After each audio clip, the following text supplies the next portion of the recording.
and welcome to Gospel Issues with Christian Concern.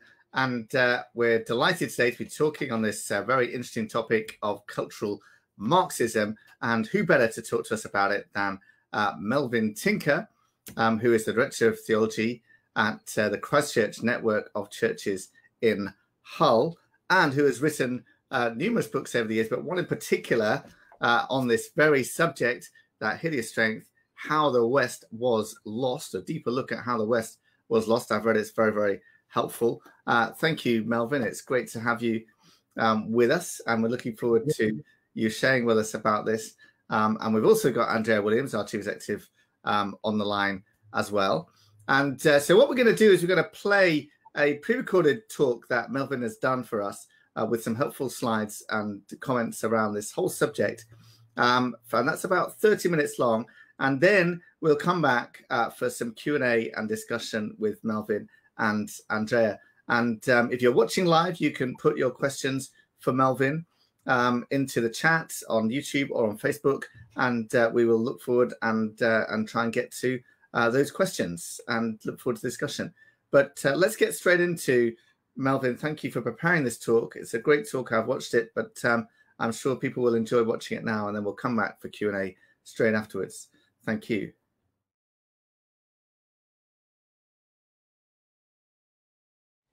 Heresy, together with its accompanying sisters, Hysteria and Persecution, is alive and kicking here in the West. For example, the high priestess of modern feminism, Germaine Greer, has been excommunicated from the Church of Feminism and declared to be a non-feminist by Eve Hodgson. Why? Well, because she dared to challenge the new orthodoxy that a man can become a woman either by declaring themselves to be so or by having a physical operation. The same has happened to J.K. Rowling, who has been designated a TERF, that is, a trans-exclusive radical feminist. And as traditionally has happened with heretics, they are forced to recant or be silenced. Global star Kanye West has been thrown out of the Church of Black, denounced as being non-black by Ta-Nehisi Coates. And this is because he said he admired the right-wing cultural commentator Candace Owens. And if that were not enough, he went on to commit the cardinal sin by declaring himself to be an admirer of Donald Trump. And the new political definition of black is that you cannot support Trump, no matter what your skin color or genetic heritage.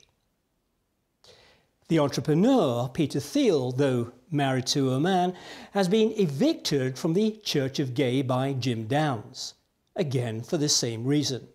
He supports Trump, and so you can't be gay, for real gays are anti-Trump. So what has led so many to disappear down the rabbit hole in order to embrace the semantic laissez-faire of Humpty Dumpty with a vengeance?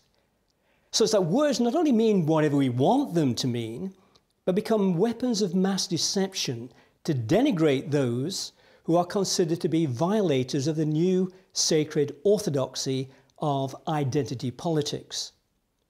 That's the brutal game in which winners are victims and losers are the privileged. Welcome to the Orwellian world of cultural Marxism, or as it's sometimes called, neo-Marxism, or indeed critical theory. Let me offer a very simple definition of cultural Marxism. It's an ideology which believes that human beings need to be liberated from what are considered to be repressive social institutions, like the family or the church, as well as traditional views and authorities which prevent the individual from realizing their true self, fulfilling their inner desires and aspirations, becoming whoever or whatever they want to be. Complete freedom. Now, there are two questions I want us to think about. Why has this revolution occurred, and how has it happened? The why question. We may think of it like this. If you want to undermine Western civilization, rooted in the Judeo-Christian worldview, how might you go about it? Well, how about labeling the whole of our past as sexist, racist, and patriarchal, and fundamentally unjust, and so not worth preserving? How about persuading people that they will only be free if the powerful are toppled from their positions of power, and that power is then redistributed amongst the minority groups? Or how about getting people to believe that if they don't get it, that anyone who's white, male, cis, able-bodied, heterosexual is loaded with privilege and power, they themselves have been brainwashed by the system, a sign that they need liberating and re-educating.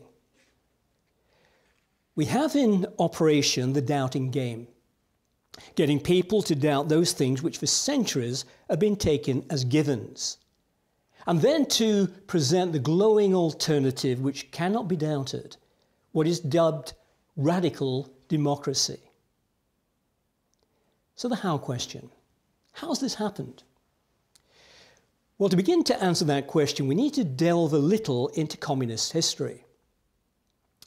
In 1921, after a successful career as a journalist and commentator for socialist newspapers, one of the key figures in the development of cultural Marxism, Antonio Gramsci, who actually was the founder of the Italian Communist Party, began to turn his attention to interests which were not just theoretical, as with Marx and Engels, but practical. The world that drove Gramsci to develop his theories was that of interwar Europe. And he was facing two questions which would also vex the Frankfurt School. That is, the group of academics and agitators which formally forged what is called critical theory. People like Max Horkheimer, Theodor Adorno, Erich Fromm, Wilhelm Reich, and Herbert Marcuse. And the two questions were these. Why hadn't the inevitable revolution Marx predicted taken place? And how can communism be brought not just to Russia, but to the Western nations? Marx believed that there was no such thing as a fixed human nature, but rather that people were shaped like clay by their socio-economic conditions. In 1859, he had written, "It is not the consciousness of men that determines their existence, but their social existence that determines their consciousness." Gramsci took this one stage further, which differed significantly from Marx, namely that culture itself, influenced by a dominant group, is a major shaping force, not just political and economic factors. Putting it crudely, for Marx, politics and economics shaped culture. But for Gramsci, culture shaped politics and economics. As Andrew Breitbart has put it, politics is downstream from culture. Gramsci developed the key idea of hegemony, from the Greek word hegemon, meaning ruler. And this, he says, the process by which a dominant class exerts and maintains its influence over people through non-coercive means, such as through schools, the media, and marketing. And it works by changing what people consider to be normal, those things which are just taken for granted as being right. It's the presumption which declares, of course, everybody nowadays knows that ... and you fill in the blanks. The aim is to get people to think, and especially feel for themselves, that certain values and practices, such as same-sex marriage, the ability to define for oneself one's gender, are obvious, common sense, just, or even natural. then you see you don't argue about these things because, in fact, there's nothing to argue about. So it is assumed. But if you start arguing that, for example, homosexual practice is wrong, you're going to be held down, as if you were claiming that the world is actually flat. And so your viewpoint can be conveniently ignored. But if you persist in your views, and certainly if you become vocal in them, action will be taken against you. For Gramsci, change occurs by capturing society through infiltrating and dominating the key culture-making institutions, such as the church, schools, the media, and the civil institutions, the police, law courts, public services, and so on. In short, it's a matter of winning society by changing its culture, hence the term cultural Marxism. However, once the cultural heights have effectively been captured, then non-coercion can rapidly give way to outright coercion, as I believe we're seeing in our society today. Here, a crucial distinction was introduced by Gramsci between a war of position and a war of maneuver. Now, the war of maneuver was that conventional idea of the final revolutionary offensive that would impose a socialist system, like the storming of the Winter Palace in 1917, Tsarist Russia.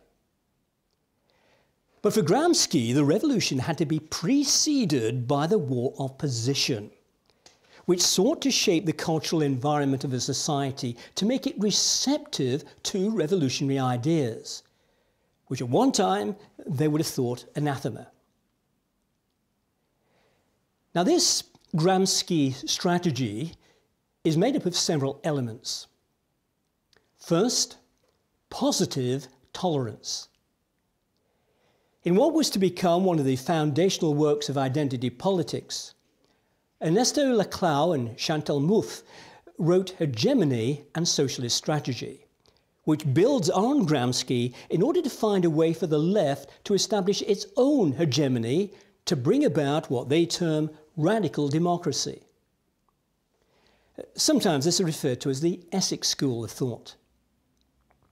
Now, they propose that given the social complexity that now exists, what is required to effect social change is not simply the mobilization of a single class, the proletariat, but a bringing together under one umbrella all the diverse groups which are engaged in their own particular struggles: urban, ecological, feminist, anti-racist, ethnic, sexual minorities, and so on. And they argue that the narrative, the big story, which will enable the energy of these disparate groups to be harnessed for social change, is the use of power. Now this, they say, is a product of the social organization of Western society, which is not only capitalist, but inherently sexist, patriarchal, and racist. And even if there are tensions and contradictions between the groups, which there are, think, for example, of the conflict going on at the moment between the trans movement and second-wave feminists, they're not to criticize each other. They are to be positively tolerant. Now here we see a reconfiguring of classical Marxism. How classical Marxism was perceived is illustrated by a poster which appeared in 1911 depicting what was called the pyramid of the capitalist system. So at the bottom there are the oppressed workers, whose shoulders support the entire edifice with the caption, "We work for all and feed all." And above them, whining and dining, are the well-off capitalist classes. Their caption, "We eat for you." The next tier is the military. "We shoot you." Then there are the religious leaders. "We fool you." Above them, the monarch, we rule you. But finally, perched at the top is a big bag of money with a dollar sign, signifying capitalism.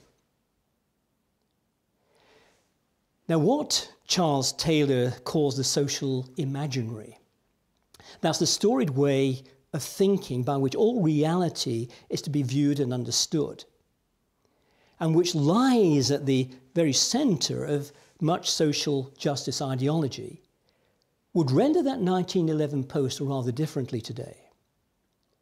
Oh, capitalism is still at the top of the pyramid of oppression, but the other tiers would be occupied by a different set of people.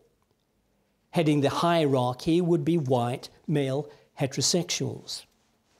Below them, experiencing the inequalities of power, would be the minorities, most notably gays, women, trans, and pretty well anyone who's not white.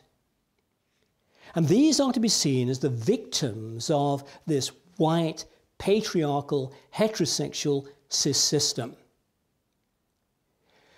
So as the old Marxists sought to free the oppressed labourers and correct the economic inequalities by the redistribution of wealth, within the new paradigm of cultural Marxism, the power of the patriarchal white males in particular is to be shared out amongst those minority groups. Then we have zero tolerance of any position taken by the right, that is conservative forces. You don't give them a chance, and you certainly don't give them a voice, as has been seen recently in the response to the newly formed GB News. All those on the political right are labelled oppressors, and those who are classed as minorities are the oppressed. What cultural Marxism does is to seek an ever-expanding coalition of victim groups, racial, ethnic, religious, gender, ad infinitum. So the mantle of victimhood sanctifies them all, and so is ultimately sought by all. And linked to this is the sense of entitlement by the members of the alleged victim group. Then we have what I've already referred to as the capturing the commanding heights of culture. This involved what is being called the long march through the institutions.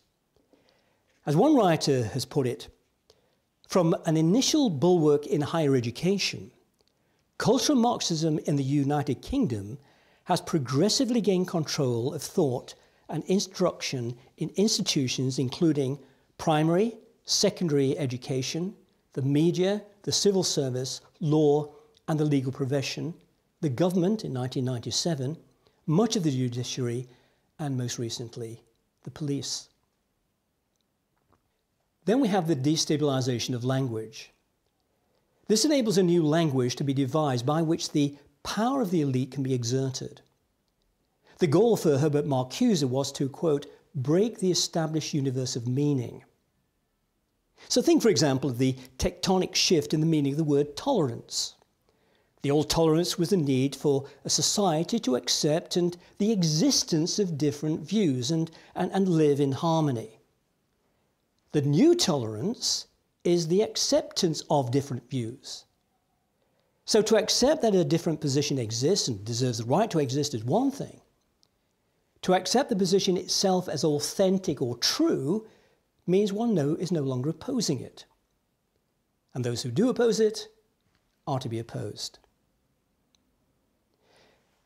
Then we come to the assigning of value to people according to their group identity. This is identity politics.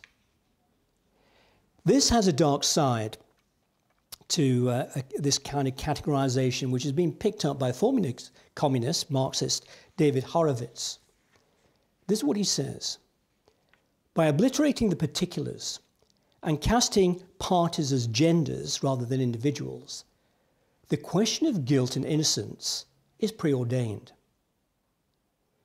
In identity politics, only collective rights matter, not individual rights. What matters is one's membership in a victim group or oppressor group. Membership is based on characteristics the individual can't change. Identity politics is a politics of hate and a prescription for war. You see, if you belong to a designated oppressor group, for example, privileged white male, you are guilty simply by virtue of belonging to that group, regardless of how you may have acted as an individual. At least if an individual considers actions he had previously taken to be morally wrong, well, then he can change, or to use the religious term, repent, and so be offered forgiveness. Such a possibility, however, is not open to a group. And so the designated oppressor group must forever be burdened with the stigma so long as it continues to exist. The Clout and Move propose that part of the socialist strategy to bring about the new hegemony of the left is for what they call external actors to those who are in these unequal power relations to keep drawing attention to the fact. And so advocates of identity politics and intersectionality incessantly remind us that our societies are racist, sexist, homophobic, transphobic, Islamophobic, colonialist, and the list goes on. These oppressions form part of an interlocking web which somehow must be unpicked if radical democracy is to be achieved. And such unpicking is taking place now, big time, on both sides of the pond. If you understand classical Marxism as a battle between the haves and the have-nots, well, the culturalist Marxist tension is between the chavs and the chav-nots. There are three destructive effects of cultural Marxism which is now in full flow in our Western societies. First, everything becomes politicized and weaponized. And in this respect, Marx has won, in that everything has taken on universal political significance. And this is now part of the intuitive way we all think about society, whether you're of the left or of the right. Secondly, we're doomed to perpetual conflict. The cultural Marxist focus on groups at the expense of the individual, coupled with the fact that equality of outcomes can never be realized, means that conflict will be endless. One of the desperate features of our society is that of grievance and vengefulness, which are multiplied and amplified with breathtaking speed via the social media. In one sense, there is no end game to critical theory. The game is the end, the constant destabilization of all claims to power in their various expressions. Thirdly, truth is sacrificed on the altar of ideology, and so our hold on reality becomes increasingly tenuous. When Heather MacDonald, the author of War on Cops, How the New Attack on Law and Order Makes Everyone Unsafe, was invited to speak at Claremont McKenna College in 2017, many students objected to her being given a platform because it would be tantamount to, quote, condoning violence against black people. The students wrote, historically, white supremacy has venerated the idea of objectivity and wielded a dichotomy of subjectivity versus objectivity as a means of silencing oppressed peoples. The idea that there is a single truth, the truth, is a construct of the Euro-West. So matters of truth are simply discarded as a case of a Euro-West construction in order to silence oppressed peoples groups. Now, what we've got here is a clear instance of what C.S. Lewis called bulverism. The fallacious nature of this is easily exposed by simply asking whether the statement that the alleged dichotomy between subjectivity and objectivity is itself an objective statement, in which case it is conceded there is such a thing as objectivity. And it's not the sole preserve or construction of the Euro-West. If, on the other hand, it's subjective, well, it can be discarded as being of little consequence and we can all move on. But the important point is this, that reasoned discourse is at a discount, leaving society vulnerable to the prey of those who have the loudest voice or the biggest clubs to beat you with via the many social platforms which are now available. Back in 1975, Alvin Goldner made an important distinction between revolutionary intellectuals and what he called the intelligentsia. The intelligentsia refers to the members of the highly educated middle classes who inherit and manage the power that comes from the revolutionary ideas of the true intellectuals. And the key word is manage. Goldner says this, "It is not the proletariat who came to power under socialism, but first privileged intellectuals, and then privileged intelligentsia."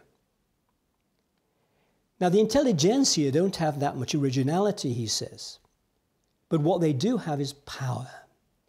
By using their technological and managerial skills to expand the ideas of the intellectuals in the name of liberation. And so what we have is a new elite with managerial mentality and skills in politics, education, and the media. So these are the so-called experts who are to be believed and obeyed. And whilst they may not be too drawn to the old socialist fallacy of the equality, or the economic equality of outcomes, there is the delusional pursuit of the equality of social outcomes. Now, there are parallels to what's happening in our society in former communist countries. Václav Havel was one of the leading members of the Charter 77 movement, which led the Velvet Revolution in Czechoslovakia in 1989. Their motto was "Live the Truth." Now, he was well acquainted with a government that held on to power despite its own bankruptcy, what he called a post-totalitarian society, one which was not a traditional dictatorship, but was still totalitarian in imposing its ideology on its citizenry. And in 1978, he wrote a very important book called The Power of the Powerless, a classic expression of life in a regime that didn't work, but which required everyone to act as if it did. And in this book, there's a very famous passage about a greengrocer who put up a sign supplied by the Communist Party declaring, "Workers of the world, unite." What, Havel asks, does the sign really mean? His answer, verbally, he says, it might be expressed in this way. I, the greengrocer XY, live here and I know what I must do. I behave in the manner expected of me. I can be depended upon and am beyond reproach. I am obedient and therefore have the right to be left in peace. This message, of course, has an addressee. It is directed above, to the greengrocer superior. And at the same time, it is a shield that protects the greengrocer from potential informers. A post-totalitarian system that did not rely simply on direct force and intimidation to impose its will could, nonetheless, exert an unbreakable control over its citizens through this kind of requirement for ideological correctness. The greengrocer, Havel goes on to say, doesn't believe the sign, but fear of the consequences keeps him obedient. Further, the ideological excuse that the sign is superficially in favour of a higher cause allows the greengrocer to lie to himself that his behaviour is not cowardice and a breach of conscience. If it said, I'm afraid, and therefore unquestioningly obedient, he would not be able to ignore the truth. Now, it doesn't require that much of a leap of imagination to see how that translates to our own context. While most people may never even heard the term cultural Marxism, they are aware of beliefs and practices which are undergirded by it and expressions of it, like diversity, inclusivity, white privilege, white fragility, Black Lives Matter, trans rights, and so on. And like Havel's greengrocer, they are also aware of what is expected of them in adopting and displaying the signs which affirm and promote the progressive ideology. And in part, this explains the display of rainbow flags at police stations, Sainsbury's stores, Anglican cathedrals. It's why National Trust workers were obliged to wear rainbow lanyards, and now soccer players required to take the knee. So in conclusion, cultural Marxism, crisis or conspiracy? There are those like Professor Jordan Peterson who, in seeking to expose the all-pervading influence of cultural Marxism, are sometimes derisively dismissed as buying into a conspiracy theory, as if there's a carefully coordinated international group which meets in a clandestine manner, like Spectre, plotting the downfall of the capitalist West. But of course, for something to be a conspiracy, it needs to be a secret. And there's never ever been anything remotely secret about the work of the Frankfurt School and cultural Marxism. However, given the widespread and strategic occupation of cultural Marxist ideas and methods in key institutions, such as academia, the media, different levels of government, and across the political parties, it can be said, I believe, that there is a conspiracy in the same sense as when we speak of everything conspiring to make a situation worse. There need not be an overt pact made between those who occupy such positions of power, who promote cultural Marxist values, for there to be a tacit agreement that this is the narrative they want to see operating in the West. Does cultural Marxism constitute conspiracy? I don't think so. Does it mark a major crisis? Undoubtedly. For we are seeing the replacement of one worldview, the Judeo-Christian one, with another dystopian neo-Marxist one.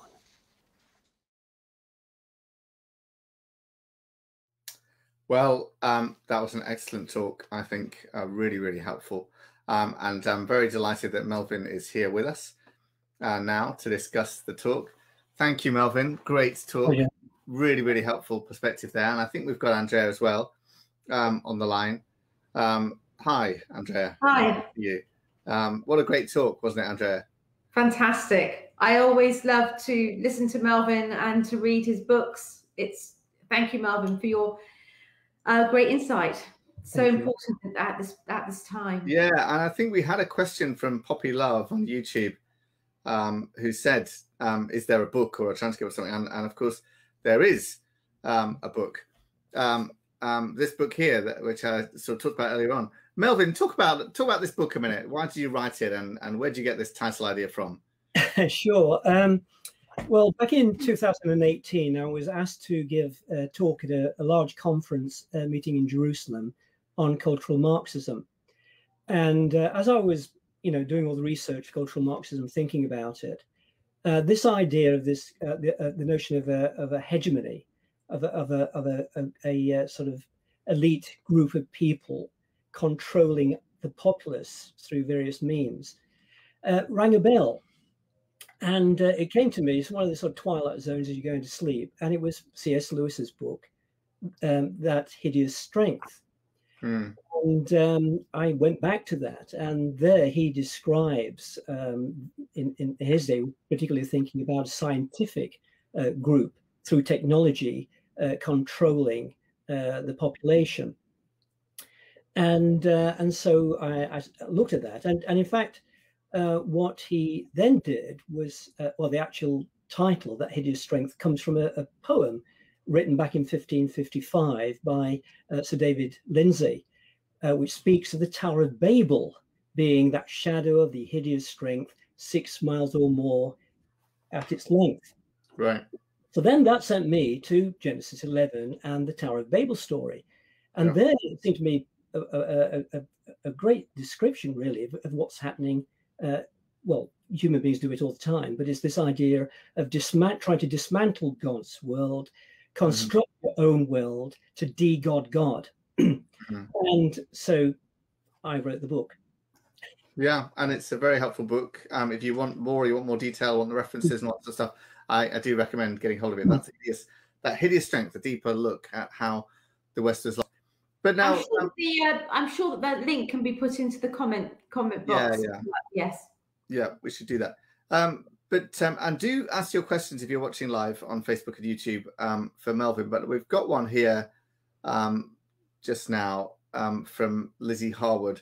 Question for Melvin: is cultural Marxism the biggest threat to the gospel that this nation has faced?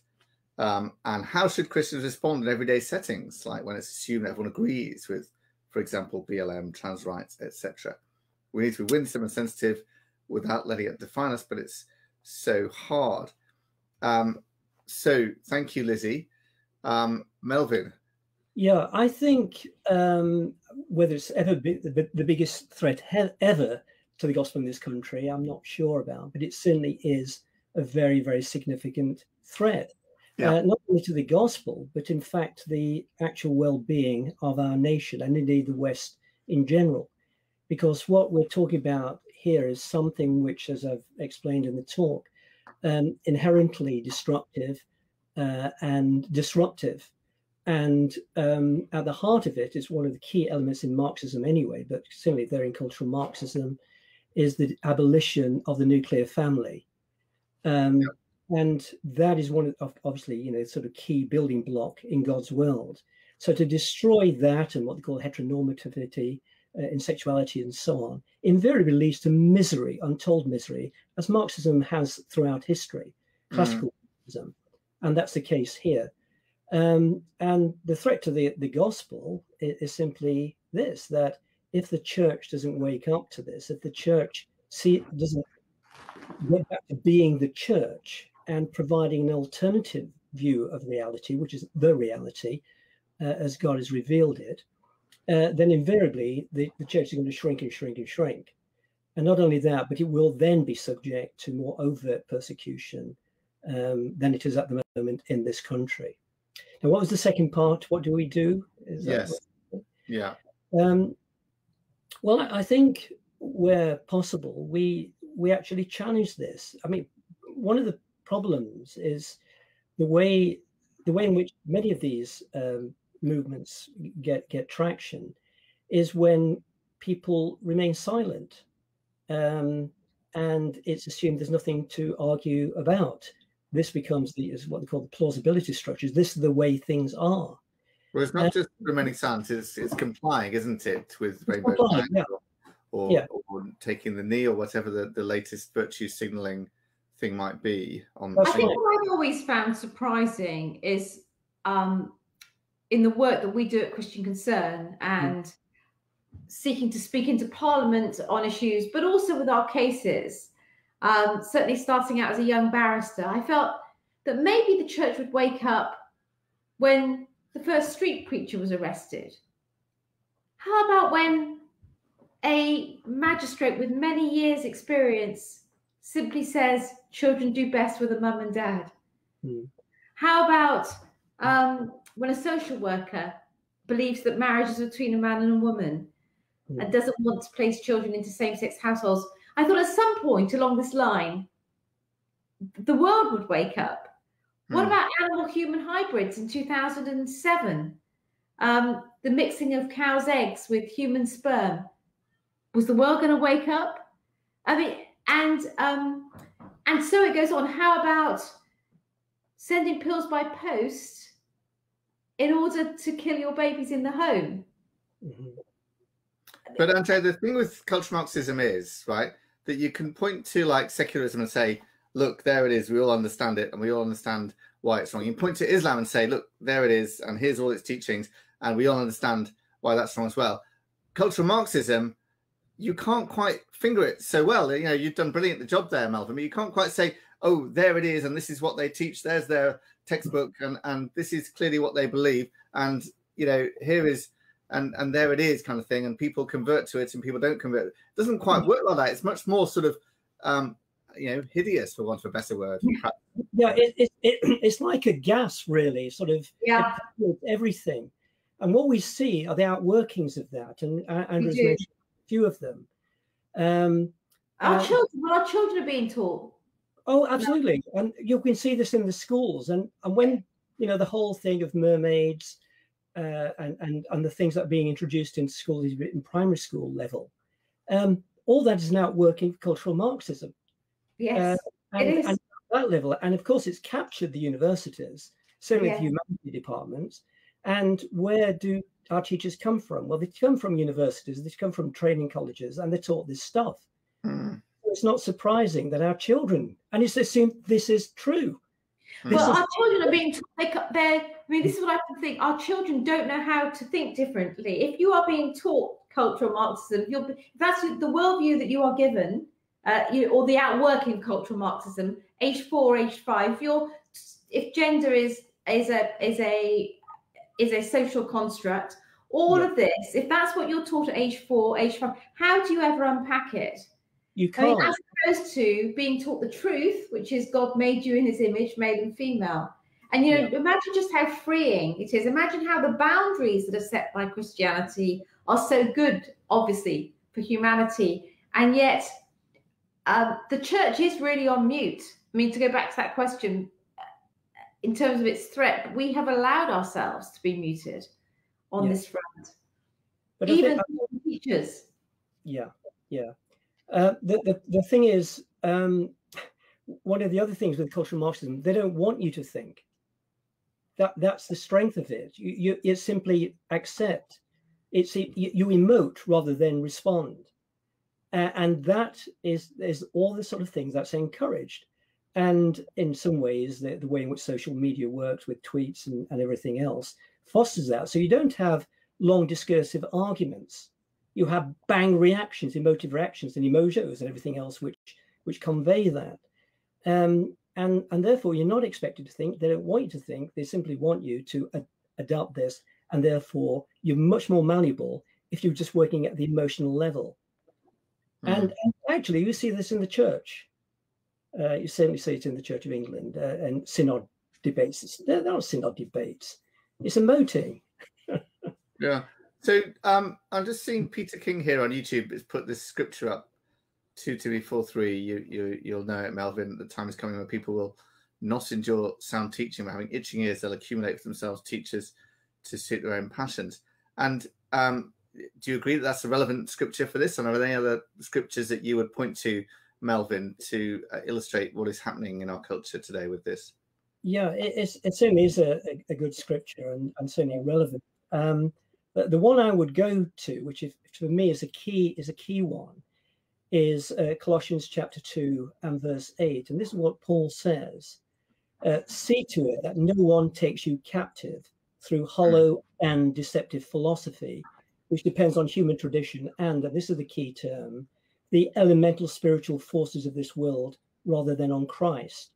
Now that phrase, elemental forces of this world, only appears 3 times in Scripture, twice in Colossians, once in Galatians.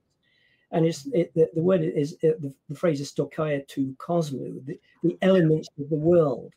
Yeah. This was really behind C.S. Lewis's book on that hideous strength, that he saw behind all the technology and the scientism of his day, demonic forces. He called them macrobes. But in his mind was this kind of verse, that we're not engaged in a simple, it's not purely political, it is spiritual, and there are spiritual forces at work. It's not purely philosophical either. And it's not purely philosophical. And it's human tradition. Yeah. Well, I think that's what's been very interesting in this whole response in the past year to COVID. We've been told that science is the answer. But I think, and I think that what's interesting in all of this is that science without the moral framework, without a truth framework, just a whole set of facts that, or people saying these are the facts, or different interpretations of facts, different interpretations of science, show you how hollow this can become when we think the material can provide us with an answer. We can't do any of life.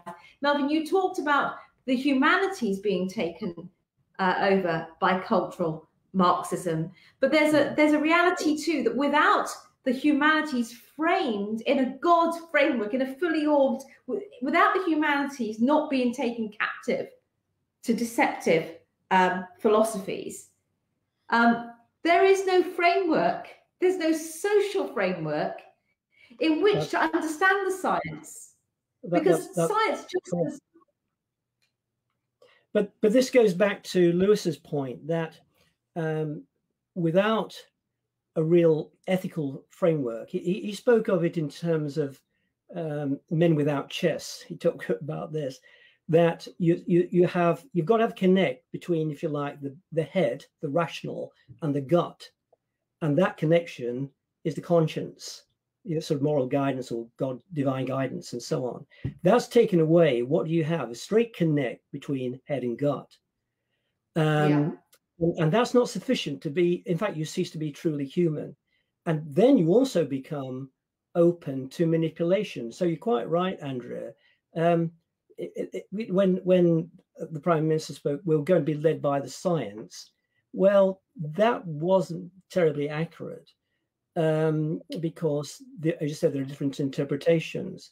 But also when one looks into, the sort of behavioral unit that's been involved in this, and Professor Susan Mickey, who's a card-carrying communist and behavioral scientist, one does begin to wonder, okay, you don't just simply have data, you have an interpretation of data, and not only interpretation of data, but then you have the political question, how do we apply this?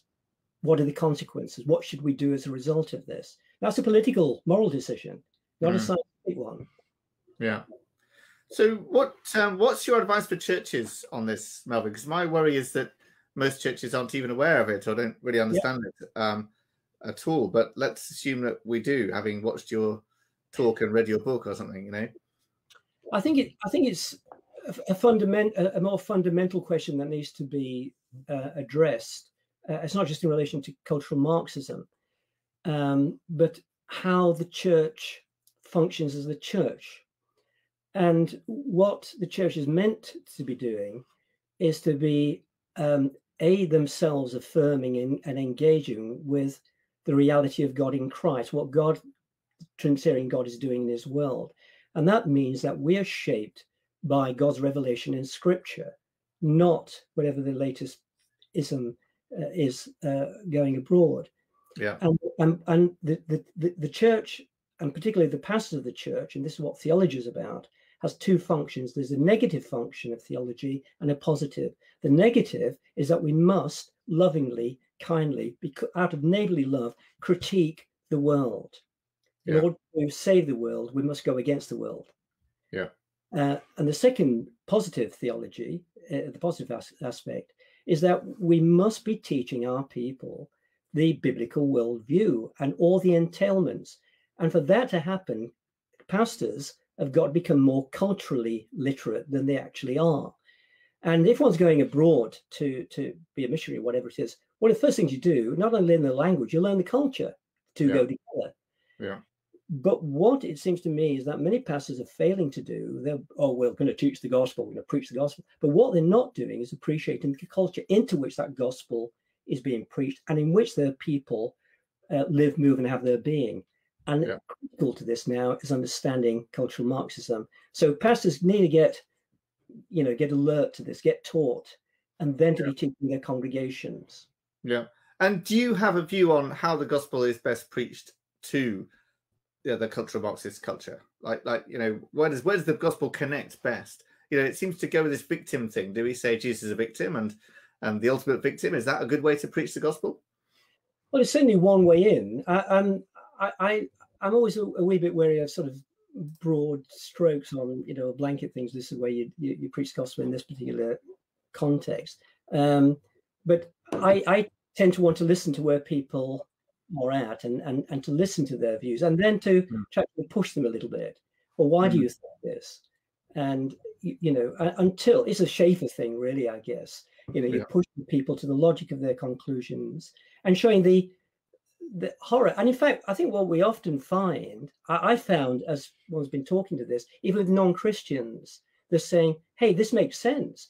Now I can see why this is happening. And I know something's wrong, something's different about our culture to what it was in the middle of the 20th century. Yeah. But this helps me understand it. And I don't like it.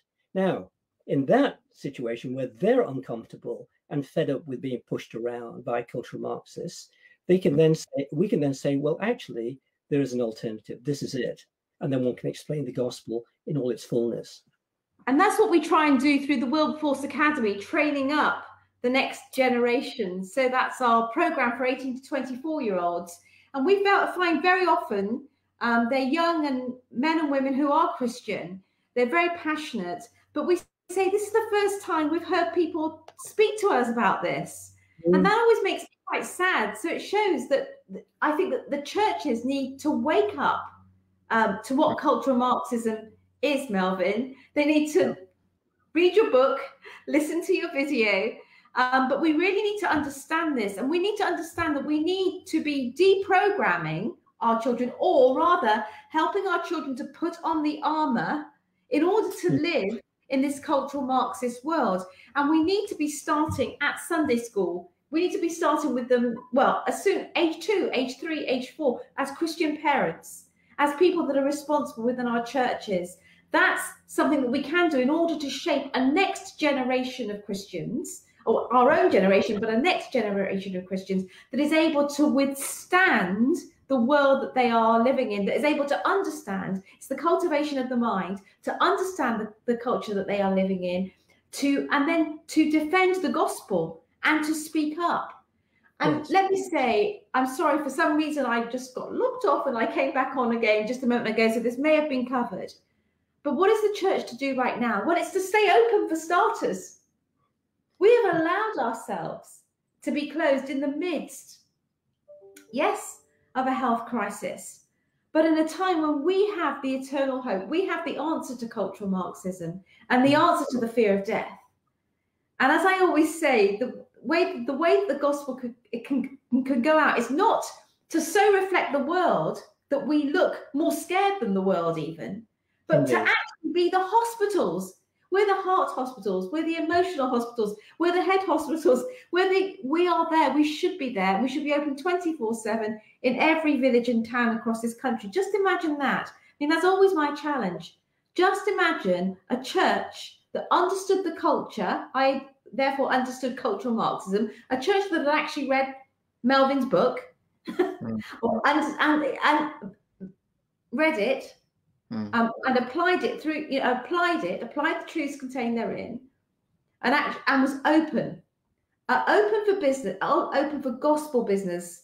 And part of that, as you've said, Melvin, is if we're open and saying we understand to people, listening to people, when they say, I'm lost, I'm lonely, I'm scared, I'm locked down, this world is crazy to me. Then we can actually point them to their plan and purpose in Christ Jesus, which he surely has for them. Yes. And that's the hope that we have. Yes. But we've been closed. We've looked as scared as the world. Many of us have looked as scared, if not more scared than the world. We pacify the world with our language instead of pushing out this great and glorious hope that is fearless. That should be fearless, because we have such passion for the lost culture around us. I'm aching for the lost that are lost as a result of being propagandized by cultural Marxism. No, they can't think any differently. No, that's right. And that's the great sadness, and it is spiritual. And we know that the gospel is the only thing that can break in. So when are we going to wake up, church? Because we're the only ones that God has here in the UK at this time. Yeah. Well, Melvin, you sold at least one book. I can see from a comment somebody said just bought the book there, which is great. I was just thinking, Melvin, is this a natural extension of political correctness, or is political correctness part of cultural Marxism? Because it seems like political correctness says you can't say these things, you have to say what's going on, and then you get more and more victims that have to be honoured in this way and that way. Is that how you see it? Yeah. I mean, political correctness itself is a Maoist term. Right.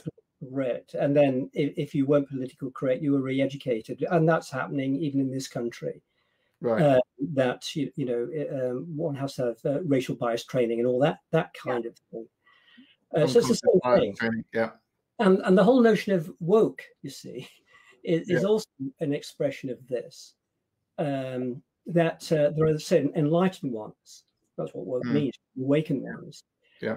And that's in terms of critical race theory, sexism, misogyny, trans, everything else. So the woke people, they're the enlightened ones. This is the new enlightened priesthood, if you like. And the rest of us have to be subject to that. If not, we are heretics, and we know what happens to heretics. So you've got to genuflect and take the knee in their direction, or else you're in trouble. And I was also very struck, Melvin, by your phrase, coalition of victims. Is that what you said? Yeah.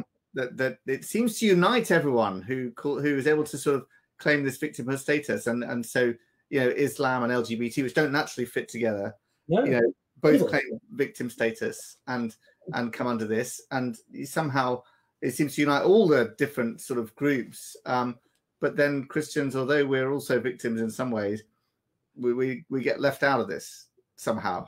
Yep, maybe because it's spiritual after all, Melvin. Is that what it is? Yeah, I'm sure that's part of it, but also it's because Christianity, in its true and pure form, will invariably critique all of these things.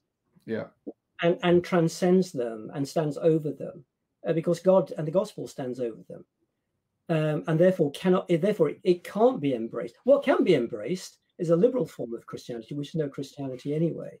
Yeah.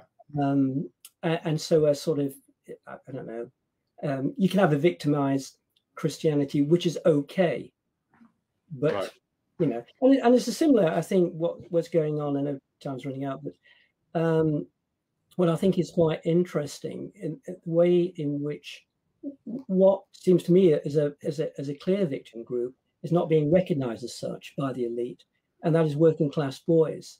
Yeah. Who are suffering in so many different ways. And when I read of one leader of Black Lives Matter, for instance, dismisses them as subhuman or recessive genetically deficient, that seems to me pretty race or simply classist. But somehow they don't count. We're not worried about the white working classes, and we should be. Yeah, because they're at least represented at university and things like that, aren't they? We should be really concerned. That's why we need to open the churches, and we need to, one of the things we need to do is build our families, model family, model fatherhood, go and collect the lost working class boys without their dads, look after these homes, educate them well, show them another way. I think the thing about it all is as well, with all the victim groups, the father of the thinking, is the devil. So the lies is in the spiritual battle, the father of lies himself. So what you've got is so you've got an outworking of the chaos and the victimhood. I mean, in terms of that thinking, the father, of course, of Christianity, God is our father. So that it's truth and lies, and so it's two sides. And when the Christian is oppressed or asked to go on re-education training, then we say, I go willingly. I suffer for Christ willingly. It's my honor to suffer for him. And that's what we found. Well, that's what we experienced at the Christian Legal Center day in, day out. I have met hundreds and hundreds of Christians now who say, I wouldn't change a thing for standing for Jesus where I am in my workplace. Yes. And so they're not victims. We don't consider ourselves victims. And we love those, that say that they are victims. Mm. You know, lost in the network of the deceiver of lies, sadly. Mm. And there are victims. I mean, let's not go to the other extreme, obviously, of saying there aren't any victims. We know there are victims all around. And as Tim alluded earlier on, when we think of Christ, you know, the ultimate victim, and the ultimate rejection of the world of its creator, and how he submitted to that in order to redeem. And as Peter says, he is the model. We're to follow in his footsteps.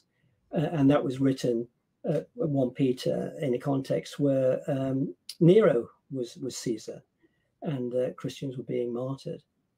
But it is the way of acknowledging our need and also going the way of, sounds a bit cliche, but vulnerability. But that's what we do. That's the Christian way, with a humble dependence upon our Heavenly Father. Well, Melvin, I'm conscious of time, but that's been a really, really helpful talk and discussion afterwards as well. We really appreciate your wisdom and the study and work that's gone into this and your understanding of this. I hope that many people watch this talk and this discussion, and also get hold of your book, That Hideous Strength, which is really helpful. And we really appreciate you taking the time to do this. And if you're watching us today, I hope you agree that you found that really helpful as well. We'll be live again on Friday lunchtime, and we'll do watch out for further gospel issues seminars as well. So thank you for joining us. Really helpful evening, and see you again soon.